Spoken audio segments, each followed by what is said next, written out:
Hola, buenas tardes. Bueno, esta es la tercera clase de Ciencias de los Materiales. Va a ser la única clase teórica que va a haber esta semana. Con esta clase terminamos el tema de la descripción de las propiedades mecánicas. La clase pasada estuvimos viendo con detalle todos los parámetros mecánicos que se pueden obtener de un ensayo de tracción. Y en esta clase vamos a mirar otros ensayos, porque el ensayo de tracción no siempre representa la aplicación de los esfuerzos a los que están sometidos las piezas en servicio. Lo que estoy mostrando en esta filmina, por ejemplo, es esta aplicación de esfuerzos dinámicos y cíclicos, ¿sí? Que lo que termina siendo es una rotura a fatiga. Bueno, antes de ir con los diferentes tipos de ensayos, vamos a ver todavía algunos aspectos del ensayo de tracción.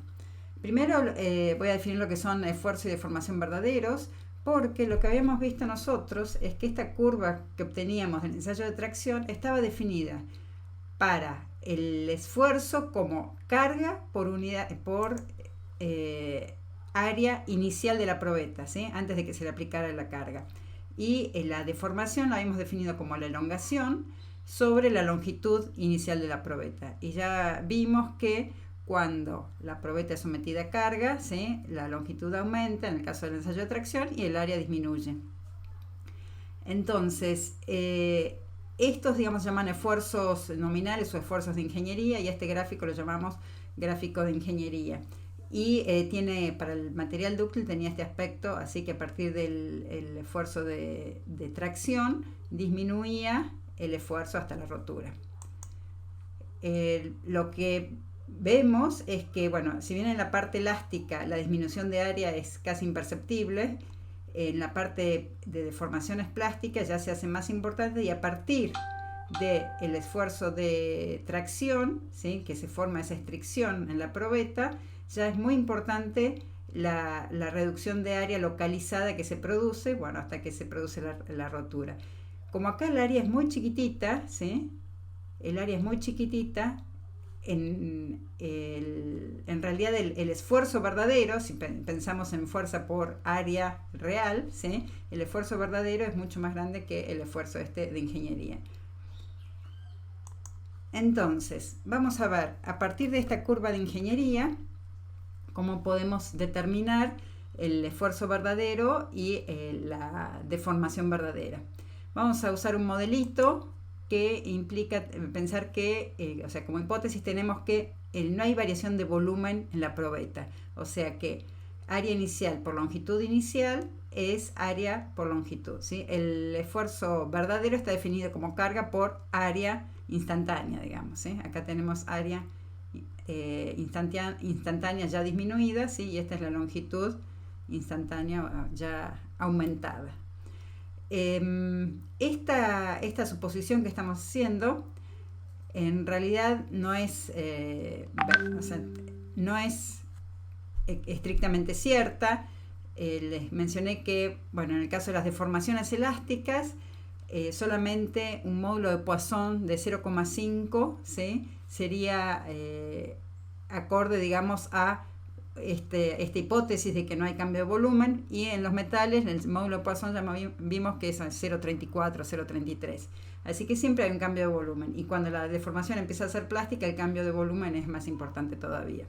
Pero bueno, con esta aproximación podemos encontrar, digamos, una relación entre el esfuerzo verdadero y las deformaciones verdaderas, entre el esfuerzo verdadero y deformaciones nominales, o esfuerzo verdadero y deformaciones nominales o de ingeniería. Bueno, entonces, teniendo esto en cuenta, ¿sí? Como el esfuerzo verdadero es fuerza sobre área, multiplicamos, seguimos por A0, y con esta relación me queda que el esfuerzo verdadero es el esfuerzo de ingeniería por L sobre L0. Ahí lo que hago es sumar y restar un L0, ¿sí? Y entonces esto que me queda acá es el epsilon, y por lo tanto la relación que obtengo entre el sigma verdadero y el sigma de ingeniería es que el sigma verdadero es sigma por 1 más epsilon, ¿sí? Me queda más grande. Con respecto a la deformación, esta es la deformación de ingeniería, delta L sobre L0. La deformación verdadera está definida como un diferencial de longitud sobre la longitud instantánea, ¿sí? Entonces, para yo encontrar la deformación verdadera, lo que tengo que hacer es integrar desde la longitud inicial hasta la longitud final o instantánea que tengo, del diferencial de longitud sobre esa longitud. Y eso me da la integral logaritmo de L sobre L0. Entonces, haciendo el mismo truco, que sumo y resto L0, acá tengo en el argumento del logaritmo, sumo y resto L0, entonces me queda que la deformación verdadera es el logaritmo de 1 más epsilon, que es la deformación de ingeniería. Entonces yo tengo un gráfico sigma epsilon de ingeniería, ¿sí? Puedo ver aproximadamente cómo serían el esfuerzo verdadero y la deformación verdadera. Eso es lo que tenemos acá representado. Este es el gráfico de ingeniería. Esto es lo que me da la corrección. Este es lo que me da el modelito que acabamos de presentar, ¿sí? Daría esta corrección. Este modelito, ¿sí? Corrige, queda mejor, digamos, que este de ingeniería, porque por lo menos aumenta, ¿sí? Va siempre aumentando a medida que la deformación aumenta, ¿sí? Pero no representa la realidad a partir del esfuerzo de tracción. A partir del esfuerzo de tracción, ¿se acuerdan que se forma la estricción? Y entonces ahí ya el cambio de volumen seguramente es importante, y además ya no estamos en aplicación de cargas uniaxiales, ¿sí? Porque como se deforma mucho, digamos, ya hay una componente de otro tipo de cargas que no son necesariamente paralelas al eje de la probeta.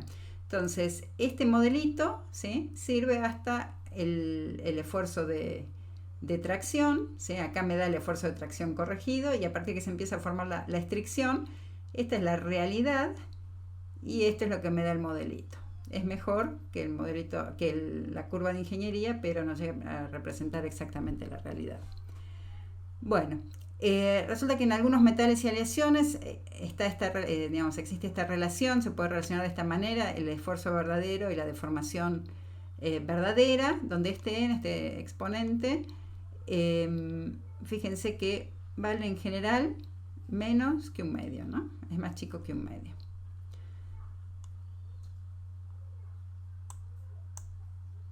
Si hacemos un gráfico con esfuerzo verdadero y deformación verdadera, un esfuerzo de deformación pero verdadero, ¿sí?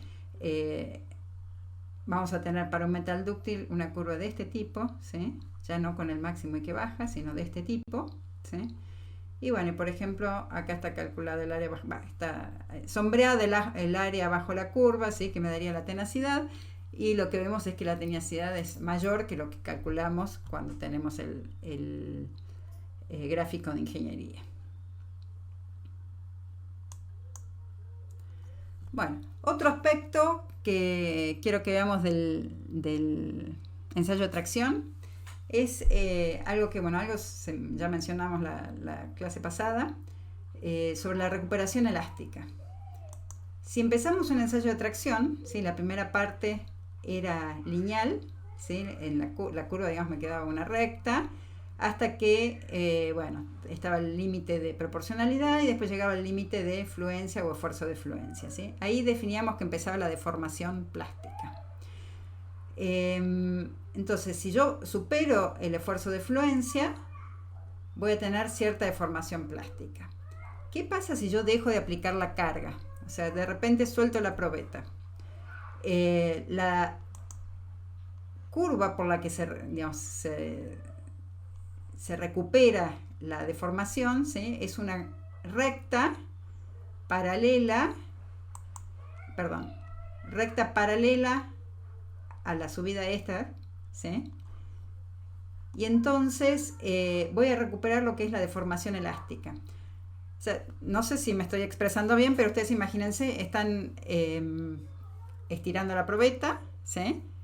ya superaron el límite de fluencia, entonces la están deformando plásticamente, pero mientras están aplicando la carga, también hay una deformación elástica. Si ustedes dejan de aplicar la carga, la deformación elástica se va a recuperar y solamente va a quedar la deformación plástica. Eso es lo que está representado acá. Si yo dejo de aplicar la carga, la deformación elástica se va a recuperar y solamente queda la deformación plástica. Entonces, esto es todo lo que se recuperó, este pedacito es lo que se recuperó, ¿sí? Acá tenía esta deformación y cuando yo dejo de aplicar la carga tiene esta deformación permanente, ¿sí? Toda esta es permanente, entonces esta es la deformación plástica, perdón, la deformación elástica que se recuperó, ¿sí? Lo mismo, fíjense, si yo estoy por acá, ¿sí? Tengo esta deformación acá. Si yo dejo de aplicar la carga, bueno, se recupera totalmente porque estoy en la zona elástica. Bueno, la cuestión es que si yo hice deformación plástica, cuando descargo, la curva vuelve por una recta paralela a esta, ¿sí? O sea, con la misma pendiente. La pendiente está dada por el módulo de Young. Y entonces recupero la deformación elástica. Y me queda solamente la deformación plástica. Bueno, ahora vuelvo a cargar, ¿sí?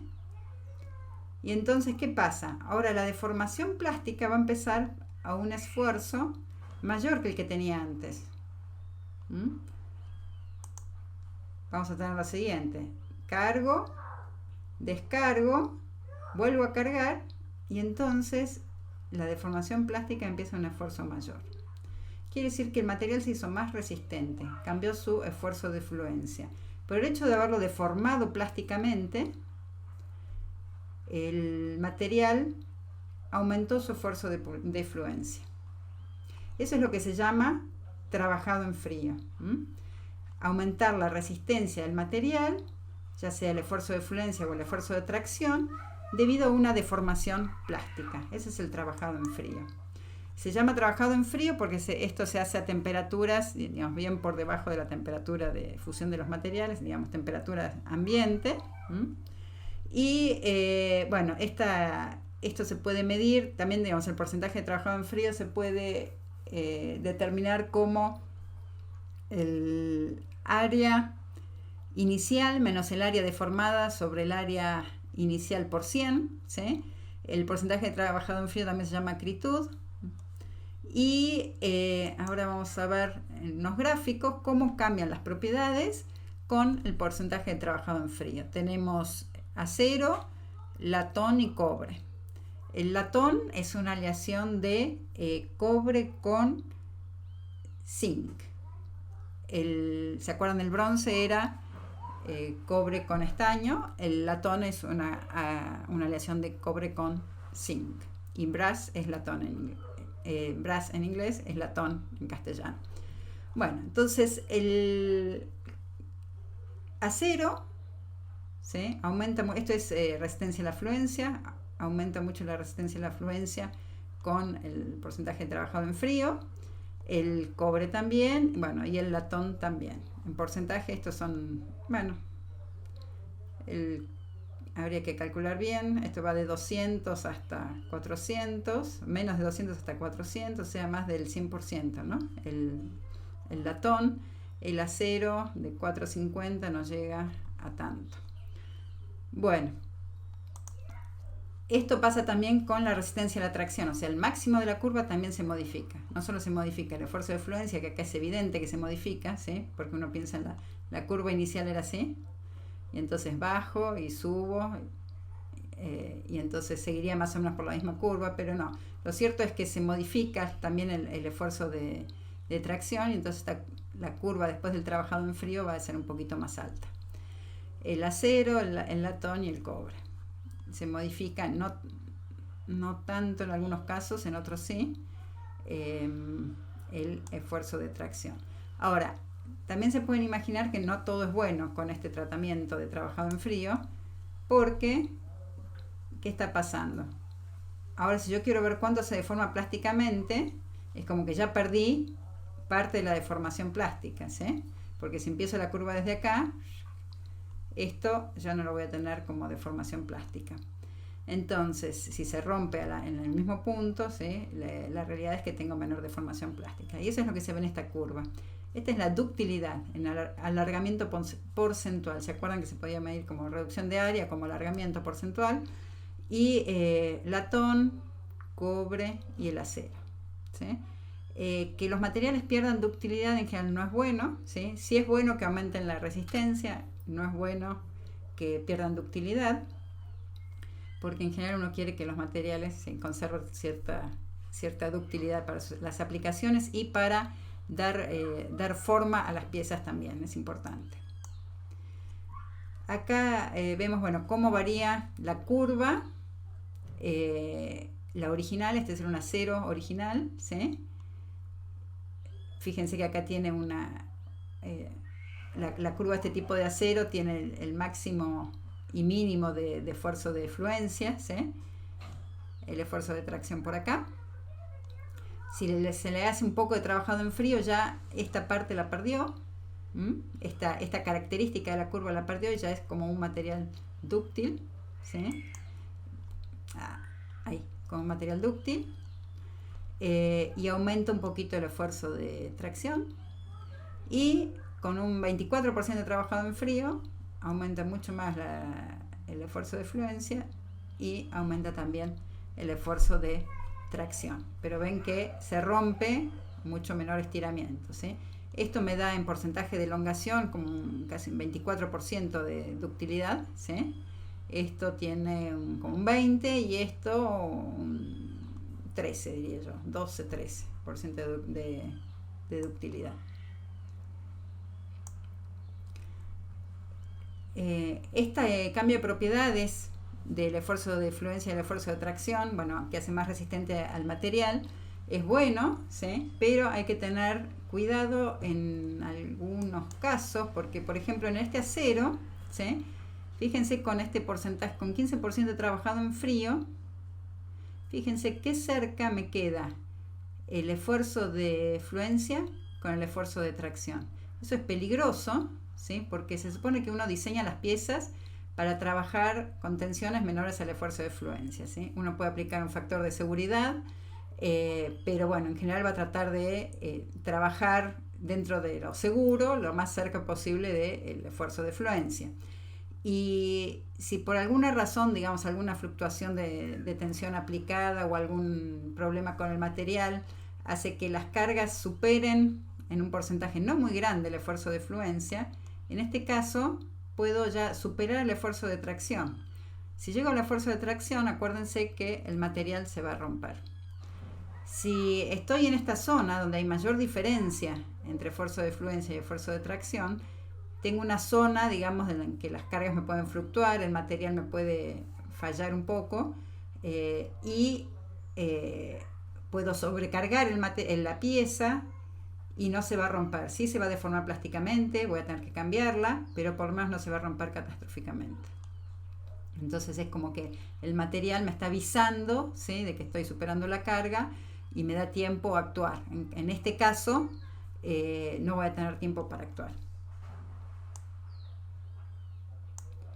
Bueno, les decía que esta deformación plástica es importante para los procesos de conformación, algunos procesos de conformación de los materiales, ¿no? O sea, para materiales dúctiles hay procesos que se utilizan para darle forma a las piezas que involucran deformación plástica. Eso le cambia las propiedades mecánicas a los materiales, en general los hace más resistentes y menos dúctiles, ¿sí?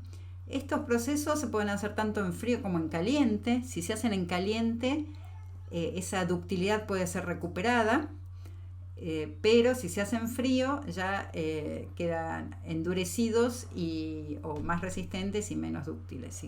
Si hago un tratamiento térmico, digamos, puedo volverlos, digamos, un poco al estado que tenía inicialmente, dúctiles y no tan resistentes. Bueno, este proceso que le estoy presentando acá se llama laminado, ¿sí? Consiste en la aplicación de presión a través de unos rodillos, ¿sí? Y uno lo que puede hacer es cambiar el espesor ¿sí? De la barra y formar una chapa, por ejemplo, del material. Otro proceso que involucra deformación plástica es el embutido. Se parte de un disco de material, ¿sí? Por supuesto tiene que ser dúctil el material para que permita la deformación plástica y no se rompa en el proceso. Y a través de, bueno, se aplica una presión con la que se da la forma a la pieza, ¿sí? Y bueno, me queda una pieza conformada por embutido. El forjado, bueno, acá estoy mostrando lo que sería la forja en caliente y en frío, ¿sí? El forjado en caliente consiste en golpear, o sea, dar la forma golpeando el material. Bueno, esto es la técnica primitiva, ¿sí? Hay cosas más desarrolladas que esto. Pero bueno, fíjense que este forjado en caliente, ¿sí? No tiene buena terminación superficial, se forman óxidos, ¿sí? No tiene muy buena terminación. Cuando se hace la deformación plástica en frío, tiene mejor terminación. Y cada vez que deformamos el material, lo hacemos más resistente. En el caso del forjado en caliente, dependiendo de la temperatura, digamos, puede ser que las propiedades se recuperen, entonces no sea tan resistente y sigue siendo bastante dúctil, pero bueno, el forjado tradicional sí lo hace bastante resistente. Bueno, y el trefilado, por ejemplo, es una técnica para hacer alambres, entre otras cosas, ¿eh? Consiste en hacer pasar el material, ¿sí? Se lo obliga, digamos, tirándolo de una punta a pasar por una boquilla, ¿sí? Que le achica la sección. Eso se puede hacer en sucesivas etapas hasta hacer un alambre continuo finito. Bueno, voy a cortar acá el video y seguimos con otro videito.